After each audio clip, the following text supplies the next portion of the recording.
How to fix photo mode missing on TikTok. Let's jump right into the steps. First, you want to go ahead and open your settings app on your phone. Then you need to scroll down a little bit and then tap on general. Tap on software update and make sure that your iPhone is updated to the fullest version. This might help to solve the problem. If not, then open App Store and in the search bar, go ahead and search for TikTok. Open TikTok in App Store and make sure this is updated to the fullest version.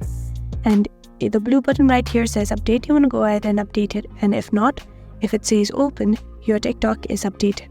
Tap on open and open TikTok app on your phone. And to check if it works, go ahead and tap on the plus sign on the bottom middle.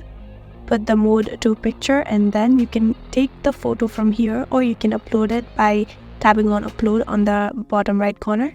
Go to the photos and select the picture that you want to upload.